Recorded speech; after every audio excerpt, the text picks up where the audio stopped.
Hi everyone, good afternoon అందరికీ. Welcome back to our channel Sandhya Nellore అమ్మాయి. నేను ఇవాళ మీతో బోల్డ్ అనే విషయాలు షేర్ చేసుకోవాలి. యాక్చువల్గా నిన్నే ఒక వీడియో పెట్టడానికి అంతా రెడీ చేశాను. సడన్గా ఏంటో పిచ్చి బుద్ధి పట్టింది. ఇన్షార్ట్లో ఎడిట్ చేస్తాను నేను వీడియో. అక్కడ ఎడిట్ చేసేసి అదేదో ఆగిపోయింది, స్టోరేజ్ ఎక్కువ ఉందని. సర్లే గ్యాలరీకి వెళ్ళి యాక్సెస్ ఉండేవి డిలీట్ చేద్దామని పోయి ఈ ఒరిజినల్స్ కూడా డిలీట్ చేసేసా. తిరిగి మళ్ళీ ఇన్షార్ట్కి వెళ్తే అందులో వీడియో ప్లే అవ్వలేదు. అవి మళ్ళీ నేను రికవర్ చేయడానికి వేరే యాప్స్ చూసా. అవి చూస్తే నాది ఐఫోన్ కదా, రీఛార్జ్ చేసుకోమంది. సరే పర్ వీక్లీ 200 అని చెప్పి రీఛార్జ్ చేస్తే బొక్క అందులో ఏది రాలే. టోటల్గా బొక్క నిన్న వరకు. సో అది వదిలేస్తే నేను ఇవాళ మీతో చాలా విషయాలు షేర్ చేసుకోవాలి. మీకు ఓపిక ఉంటే నిజంగా మీరు నా ఫ్రెండ్స్ అయితే వినండి. ఎందుకు అని అంటే కనుక నేను బయట సమాజంతో కాంటాక్ట్స్ అనేది గత సంవత్సరం నుంచే నేను బయట సమాజంతో సంబంధం లేకుండా బ్రతుకుతున్నాను అనమాట. ఎవరితో మాట్లాడట్లేను, ఒక అజ్ఞాతవాసంలో ఉన్నంతలా అనమాట.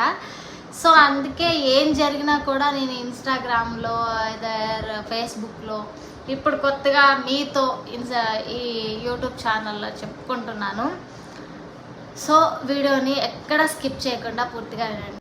నేను మీతో షేర్ చేసుకోవాలనుకున్న విషయాల్లో మొట్టమొదటిది జెన్నిపాప గురించి. జెన్నిపాపని డ్యాన్స్ స్కూల్లో జాయిన్ చేయాలి అని డెసిషన్ తీసుకున్నాను. యాక్చువల్గా నాకు ఎప్పటి నుంచో ఉంది పాపని డ్యాన్స్ స్కూల్ జాయిన్ చేయడానికి.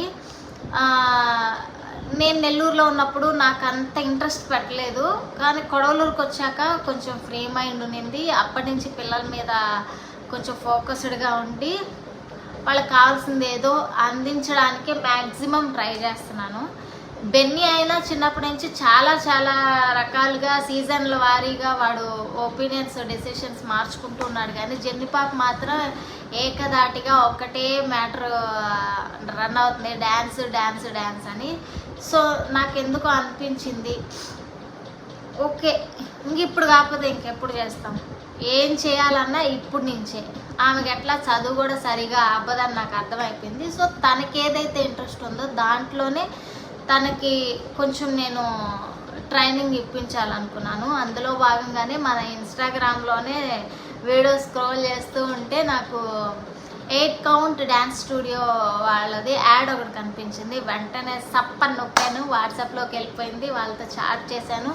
అంతా ఓకే, అంతా బాగుంది. ప్రైజెస్ కూడా రీజనబుల్గానే ఉన్నాయి. నేను చెప్పడం ఎందుకు, మీకు ఫర్దర్గా నేను ఆ డీటెయిల్స్ అన్నీ ఇస్తాను ఇప్పుడే కాకుండా. ఓకే, ఇంతవరకు చాట్ వరకు ఓకే. అసలు అక్కడ అట్మాస్ఫియర్ ఎలా ఉంది ఏంటి, నాకు ఇక్కడి నుంచి అక్కడికి డిస్టెన్స్ ఎంత. ఇప్పుడు నేను పాపని 3 months కోర్స్లో జాయిన్ చేయాలనుకున్నా. 3 months కోర్స్కి పెట్టే ఖర్చుతో పాటు నేను డైలీ ఇక్కడి నుంచి పిల్లని అక్కడ దాకా తీసుకుపోవాలి. అక్కడి నుంచి అక్కడికి డిస్టెన్స్ ఎంత ఉంది. ఎందుకంటే నేను అప్పుడప్పుడు నాకు మాగంట్ లేఅవుట్లో ఈవెంట్స్ పడినప్పుడు అప్పుడప్పుడు వెళ్ళడానికి చాలా చికాకు పుడుతుంది, చాలా లాంగ్ వెళ్ళాల్సి వస్తుంది. అలాంటిది ఇప్పుడు ఈ డ్యాన్స్ స్టూడియో మాగంట్ లేఅవుట్లో ఉందన్నమాట. పిల్లని డైలీ తీసుకురావడం అవుతుందా అవ్వదా, అసలు ఎంత ఖర్చు అవుతుంది అని ఎస్టిమేషన్ కోసం వెళ్ళడానికైతే వెళ్ళాను. కానీ అక్కడికి వెళ్ళాక జస్ట్ నేను ఇవన్నీ కనుక్కుందాం ఫస్ట్, అసలు ఎస్టిమేషన్ కోసమే వెళ్ళాను. కానీ అక్కడికి వెళ్ళాక ఏమంటారు అట్మాస్ఫియర్ అంతా చూశాక, వాళ్ళ రిసీవింగ్ చూశాక, వాళ్ళ పొలైట్నెస్ చూశాక నాకు డిసైడ్ అయ్యాను ఖచ్చితంగా జాయిన్ చేయాలి జెన్నిపాపని. నేను పెడతాను మీకు స్టూడియో తాలూకు ఒక 2 వీడియోస్ పెడతాను, చెక్ చేయండి. ఎందుకు అని అంటే కనుక నాకు అనిపించింది నాకుండే కష్టాలు ఎప్పుడు ఉండేవే. నా దరిద్రాన్ని నా బిడ్డలకి నేను ఎందుకు రీజన్గా చూపించి వాళ్ళని ఆపేయాలన్న ఒక ఆలోచన వచ్చింది. అనుకోవచ్చు మీరు కూడా, మీరుండే పొజిషన్కి, మీ మిడిల్ క్లాస్ ఫ్యామిలీకి మీకు ఇదంతా అవసరం అని అనుకోవచ్చు. బేసిక్గా నేను కూడా అలాంటి ఆలోచనలతోనే ఉన్నాను. బట్ ఇప్పుడు మాత్రం స్టిల్ నేను ఆ స్టూడియో దగ్గరికి వెళ్ళే వరకు కూడా అలా ఉన్నాను. బట్ అక్కడ వెళ్ళిన తర్వాత డెసిషన్ మార్చుకున్నాను. నా దరిద్రాన్ని నా బిడ్డలకి నేను అంటగట్టాలనుకోవట్లేను. బెన్నీ ఏమో వాలీబాల్ మీద ఇంట్రెస్ట్ ఉన్నాడు, దానికి సంబంధించిన దాంట్లో వాడికి నేను సపోర్ట్ చేస్తున్నా. జెన్నీకి మాత్రం డ్యాన్స్ క్లాసు 3 months కోర్సులో జాయిన్ చేశా. తర్వాత పాప అప్పటికి అంతే ఇంట్రెస్ట్ చూపిస్తుంది, మెరుగుపడింది అనుకుంటే కనుక ఇంకా కంటిన్యూ చేయిస్తాను. లేదు ఓకే చాలు మమ్మీ అంటే అంతటితో ఆర్పించేస్తాను. నేను ఆ స్టూడియో తాలూకు మీకు అన్నీ ఒక 2 clips పెడతాను.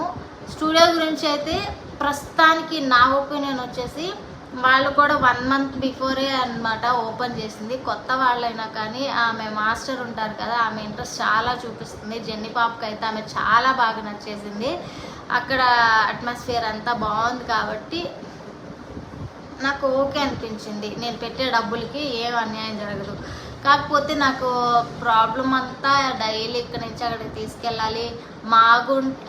బస్ స్టాండ్కి వెళ్ళడానికి మాకు 45 to 1 hour పడుతుంది. అక్కడి నుంచి మాగుంట లేఅవుట్ నుంచి మళ్ళీ స్టూడియో దగ్గరికి వెళ్ళడానికి ఇంకా టైం పడుతుంది. సో ఓకే పర్లేదు, ఒకటి కావాలంటే ఒకటి సాక్రిఫైస్ చేయక తప్పదు కదా. సో అదనమాట.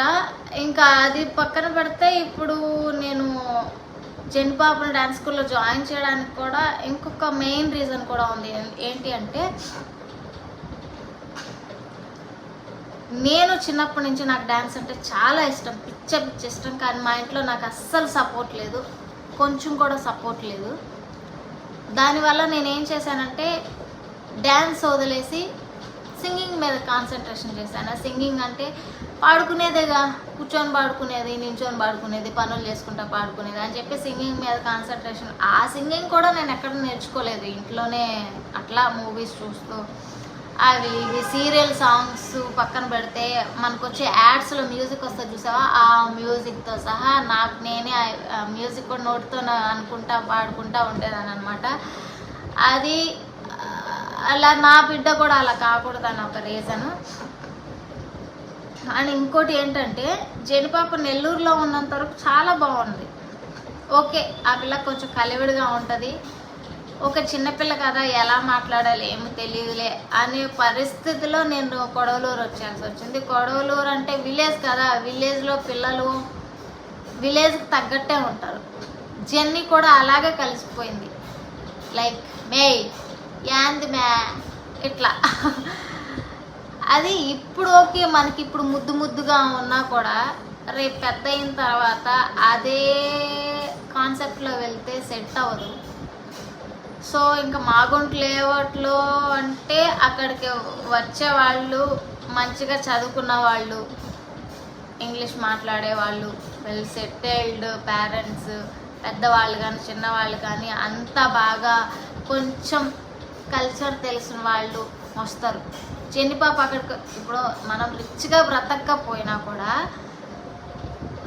చూస్తారు కదా, ఇప్పుడు ఎలా ఉన్నా నెక్స్ట్ లైఫ్ని మనం ఎలా మార్చుకోవాలి, మనం ఎలా ఉంటే మనకి ఎలా నడుస్తుంది జిందగీ అనేది పిల్లలకు తెలియాలంటే ఒకటి నేనైనా అలా బ్రతికి చూపించాలి.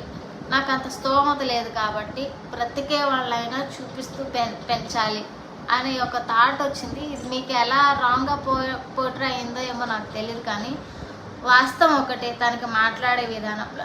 ఎగ్జాంపుల్ చెప్పాలంటే జెన్నీకి మెయిన్ డ్రెస్ సెన్స్ లేదు, డ్రెస్ సెన్స్ తెలియదు.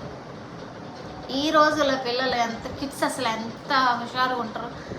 ఆమె ఎప్పటికీ ఏంటో ముత్తక బట్టలు వేస్తుంది, ఏంటో ఎట్టెట్నో ఉంటుంది. నెక్స్ట్ ఆమె పెరిగి పెద్ద అయ్యే సమయానికి అమ్మమ్మ అయిపోతుంది.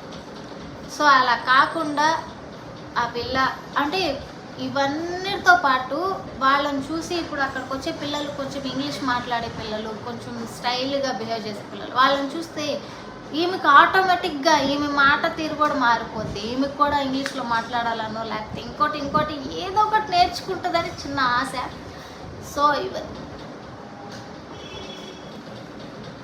సో ఇవన్నీ మనసులో పెట్టుకొని నేను ఈ స్టెప్ అయితే ముందుకు తీసుకుంటా. కొంచెం రిస్కే, ఖచ్చితంగా రిస్కే నేను ఇక్కడ నుంచి డైలీ ట్రావెల్ చేయడం అనేది.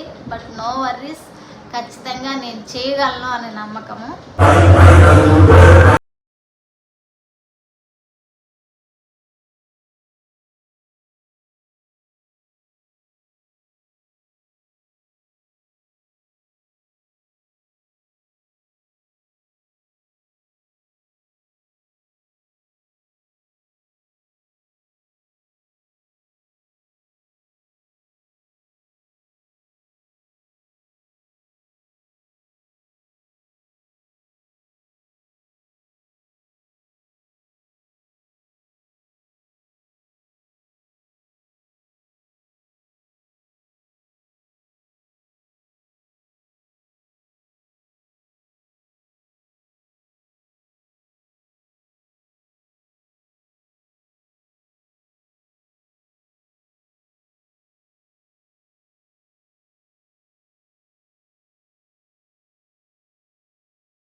ఇదే జెన్నీ పాపకి సంబంధించిన న్యూ అప్డేటు. సో మీ అందరి బ్లెస్సింగ్స్ జెన్నీ పాపకి ఇవ్వండి. తను కొత్తగా ఇంకొక ప్రపంచంలోకి స్టెప్ వేయబోతుంది అనమాట. సో మీ అందరి బ్లెస్సింగ్స్ జెన్నీకి ఉండాలని నేనైతే మనస్ఫూర్తిగా కోరుకుంటున్నా. అండ్ ఇవాళ ఇంకో వర్క్ కూడా పడింది. నేను మీకు చాలా రోజులు నేను చెప్తున్నా ఆధార్ కార్డులో అడ్రస్ మార్పించాలి అని.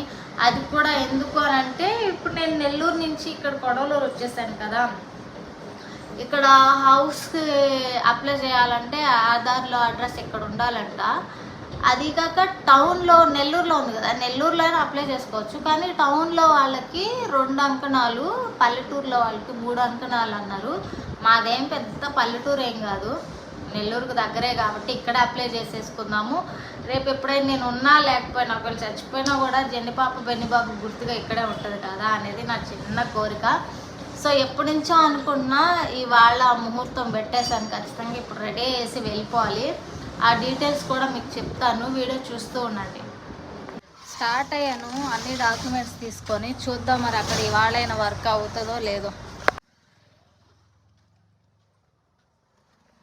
ఇప్పటికే నేను మీ సేవ చుట్టూ చాలాసార్లు తిరిగాను ఆధార్ కార్డు అడ్రస్ మార్పించడానికి. ఒక 300-400 కూడా బొక్కబడింది, కానీ పని అయితే జరగల.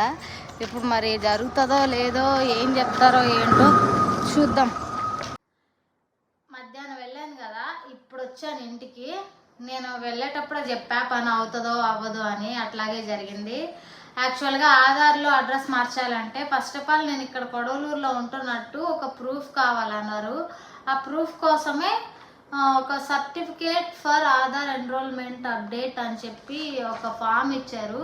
ఈ ఫామ్ ఫుల్గా ఇక్కడ ఇప్పుడు ఏదైతే మనకు అడ్రస్ కావాలో, ఏదైతే మార్చాలనుకుంటున్నామో ఆ అడ్రస్ ఇక్కడ ఫిల్ చేసి, ఇక్కడ ఒక ఫోటో యాడ్ చేసి, దాని మీద ఒక గెజిటెడ్ సంతకం, అంటే పచ్చింకతో సంతకం చేసే రైట్స్ ఎవరికి ఉంటాయో, ఎవరైనా విఆర్ఓ ఆఫీసు, ఎంఆర్ఓ ఆఫీసు ఏది కాదనుకుంటే స్కూల్ మాస్టరు వీళ్ళతైనా సైన్ చేయించవచ్చు అన్నారు.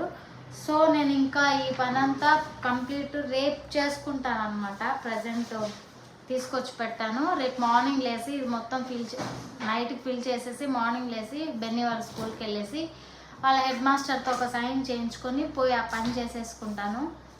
ఇదే ఇవాళతో బ్లాగ్ కంప్లీట్ అయిపోయింది. బ్లాగ్ నచ్చితే ఖచ్చితంగా చిన్న లైక్ చేసి ఛానల్ సబ్స్క్రైబ్ చేసుకోండి. Until then bye bye.